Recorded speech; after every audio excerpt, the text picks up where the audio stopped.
मित्रांनो, प्रसिद्ध big boss OTTचा season संपताच आता बिग बॉस मराठीचा 5वा सीझन प्रेक्षकांच्या भेटीला आला आहे। शो सुरू होऊन अवघे काहीच दिवस झाले असताना देखील हा शो चांगलाच गाजतोय। शोचे 2 स्पर्धक तर सध्या कमालीचे चर्चेत आहेत। हे 2 स्पर्धक म्हणजे मॉडेल आणि अभिनेत्री निक्की तांबोळी आणि छोटा पुढारी नावाने फेमस घनश्याम दरोडे। सध्या ह्या दोघांचा एक व्हिडिओ सोशल मीडियावर तुफान व्हायरल होतो आहे, ज्यात निक्की तांबोळी घनश्यामला मिठी मारताना दिसते आहे। एवढेच नव्हे तर तिच्याकडून घनश्यामला गालावर किस देखील मिळालं। निक्कीकडून किस मिळताच घनश्याम दरोडे म्हणजेच छोटा पुढारी पार गोंधळूनच गेला। त्याच्या चेहऱ्यावर हसू फुललं आणि तो लालेलाल झालेला दिसला।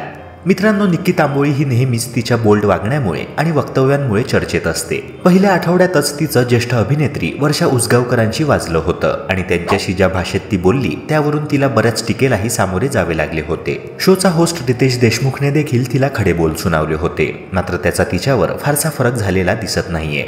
मित्रांनो, तुमच्या मते यंदाचा सीझन कोणता स्पर्धक जिंकणार? कमेंट सेक्शनद्वारे तुमचे मत नक्की कळवा।